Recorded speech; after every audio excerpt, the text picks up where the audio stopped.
Hi everybody, my name is John. You may also know me as Gone, for anyone who watches the Community Joystick, all 12 of you.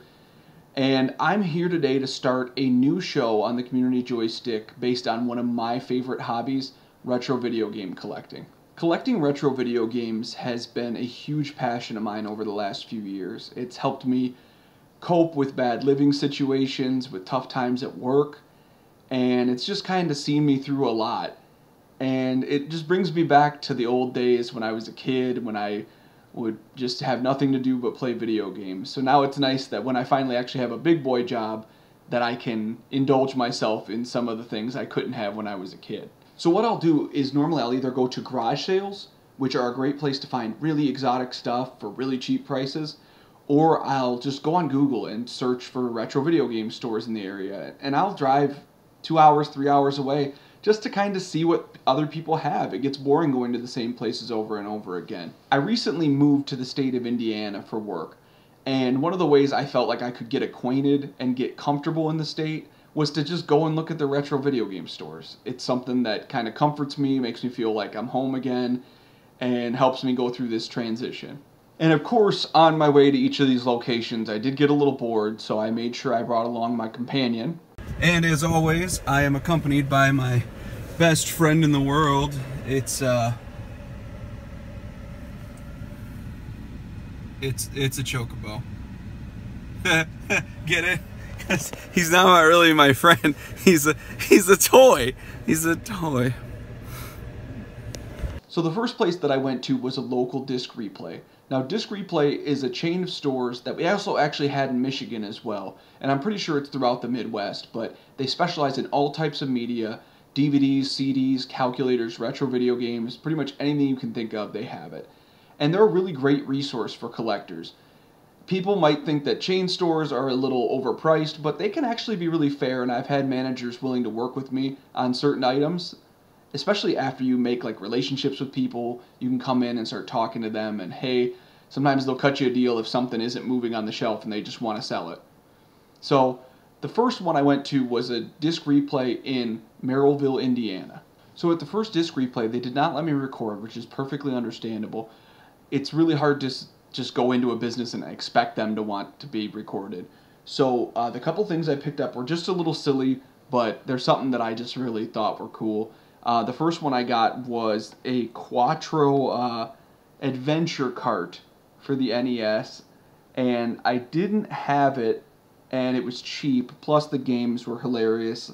Linus Spacehead, Treasure Island Dizzy, Boomerang Kid, and the classic Super Robin Hood. You know, the sequel to regular Robin Hood. So that was that one. And then the second thing I got, also kind of silly, is a boxed copy of Rockin' Ball.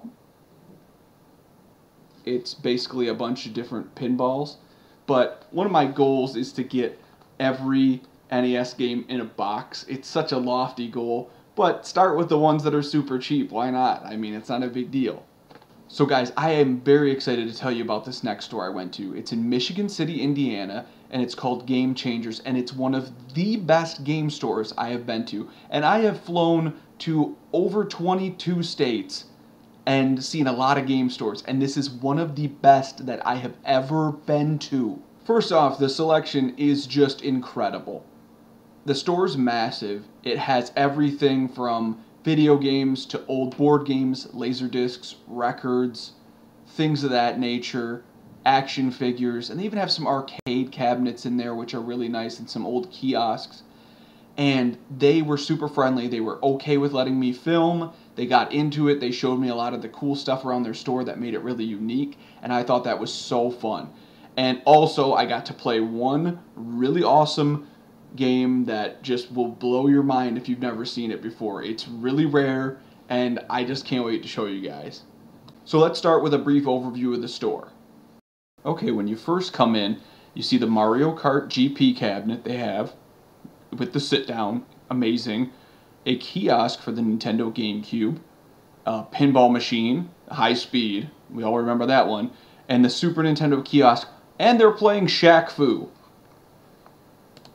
So at the front of the store, they actually have more than just retro video games. They have lots of retro board games, some action figures, lots of toys, And here we see the Sega CD and Saturn collection, and what's that? You're looking for a copy of Heir of Zendor, The Legend in the Land? Well, they have that as well. Here you can see a great shot of the store. Look at how much stuff they have. It's just massive. They actually have a play area where you can just test the games out. You are dead. Your friends are dead. Game over.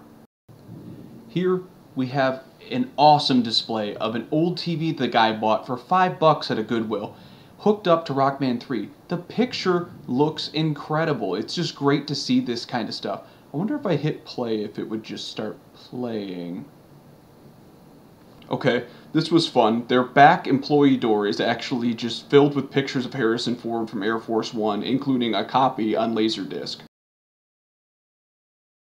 Nope, wait, I lied. My favorite thing is that they have a copy of Theodore Rex up at the front of the store on display for everybody.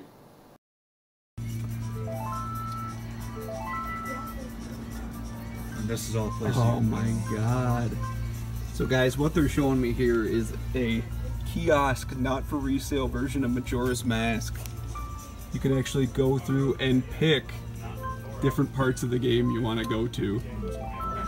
So we're gonna check out the Goron race. It just takes you right there. This is pretty incredible. You don't get to see stuff like this very often. Probably never again will I come across something like this. But just thought you guys would want to see it. It's pretty cool. So I know, my mind was blown when I got to play that Majora's Mask copy. The owner was super friendly. He said I was one of like 5 people who had ever been allowed to play that cart. And I was very grateful to him. Those guys are amazing. I will be going back there as much as I possibly can. And I'm going to put a link to their business in the description. They have my absolute full endorsement. Please go support them. So what I got from Game Changers was a copy of Vanguard Bandits complete. And mostly, I'd like to try the game out, but I really wanted it for this.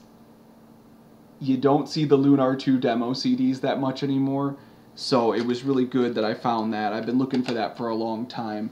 And the deal, actually, they gave me a deal on it where it came with the hardcover strategy guide that Working Designs put together, and it has all the memory card stickers, everything like that are all in here. So I've heard good things about it. I love Working Designs games. I'm excited to try it out, but really happy for that Lunar 2 CD. And finally, this one's for the lols, but I got a copy of the Bouncer strategy guide for the PlayStation 2. So anyone who remembers this game, I just felt like I needed to have this piece of history. So the final place I went to was pretty far from me. It was actually in Lafayette, Indiana, and it was another disc replay.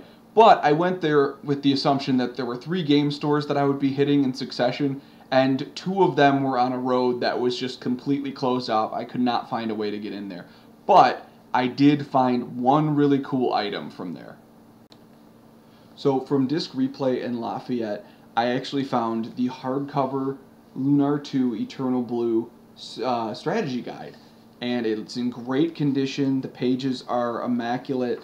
And it also, for people who don't know, these Working Designs guides usually had a couple of goodies in them. So there are stickers of all the bromides in the game, as well as stickers for your memory card. And these are all intact. Not one of them have been used. And for anyone who knows me, Lunar played a super important part in my gaming life. So very happy to find something like this. So there you have it. That's the end of my first episode of Chasing Classics. That's what I decided to name it. And obviously this took place at a time that wasn't the same as the other recordings. But oh well, you know how it goes. I hope you stick with me. I hope you had a lot of fun on this adventure. And I'm going to leave you with some of the outtakes I had from what any good road trip needs. Well, I know I'm gonna be